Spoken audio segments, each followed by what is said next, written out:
Yeah, I feel like it's a very interesting take on a coming of age story, which I think is very fitting for the queer community as well. It's about this young Egyptian man who moves to Toronto from Cairo after the passing of his mother.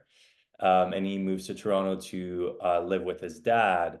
But in Toronto, he discovers the drag community and the queer community and just comes to find a lot about himself. And like you said, it's like it's interwoven into this idea of him learning how to sew and all these fabrics and all that. So as he's discovering this new skill, he's also discovering himself, and that's been really exciting. I thought that the relationship between father and son, even though they represent different worlds, was very dynamic and loving in a way. I thought, right? Yeah. Oh, absolutely. I think that's really something that I think is really cool about this film is I don't think there really is any villain, like there aren't any people that are doing the wrong thing necessarily. Everyone has a valid perspective and that's how they grew up or that's how life made them. And so there's a lot of love between this son and his father and they're really just discovering the world together from different perspectives. Many cities in the world, all over the world, are becoming a product of speculation. Like in this case, I thought that message was very interesting. Was that something you thought about it when you sign in for the project?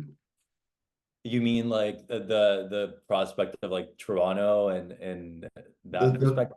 the prospect, yeah, the fact that the world is being gentrified by Oh banks, yeah. Oh, absolutely. And it's funny 'cause now during the release of this film, there's actually one of the very important locations that we filmed in is being shut down and fear of renoviction and gentrification. And so we've been promoting that as well. It's the Glad Day bookshop in Toronto. And so we've, been gathering donations for that as well. It is a it's a real thing as well. And there's a lot of culture in these spaces and when they don't have a place to stay then it's hard to go and look for them whereas when you have a bunch of places together on like one street like the Church Village in Toronto is a very popular place and there's all these locations with so much history and that's where people know they can go and find them. It's a good to have an area where one feels safe because it's bit in a way there are many heteronorms that could be dangerous for people from LGBTQ community. Would you For say sure. Toronto is a city in which LGBTQ people could feel safe? Yeah, absolutely, for sure. I've lived in quite a few different places. I think like five and counting. I keep I keep moving and all that. And Toronto's definitely one of those ones where people can just feel more at ease just walking around and finding each other as well, right? There's a sense of community, which I think is really important.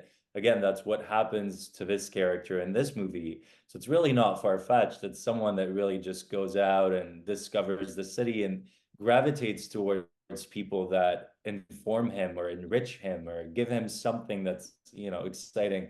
And there's a lot of opportunities for that in a place like Toronto as well. How long did it take in terms of makeup to turn Neville into Queen Tut?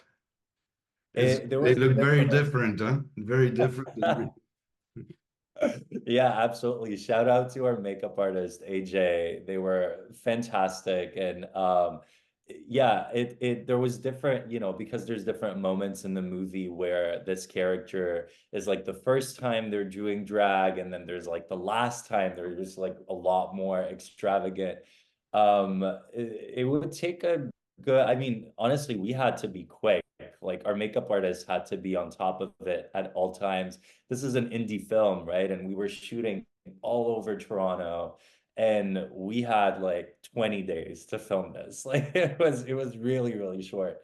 And so they had to be really, really quick. I think the longest it took was maybe an hour and a half to 2 hours. Ooh. But again, that is like quite quick for someone like they had done a lot of like test and practice and made sure that we were able to do it on the day. And yeah, and then you add the dresses and all that. What did you like the most about this character?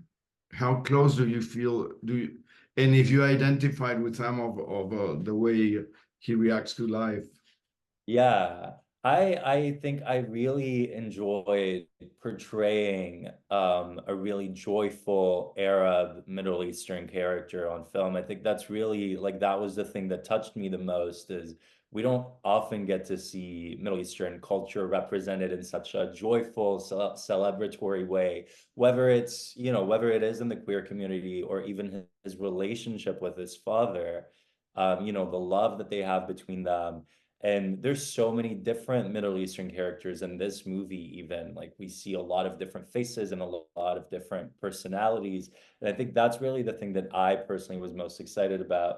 And then you add onto that the fact that it's a queer Arab man, which even less of that in the media, you know. So I think it was really exciting. And personally, I've always been a fan of drag. So being able to not have to do a lot of work to do the makeup and all that and someone else doing it, that was really exciting to be able to experience.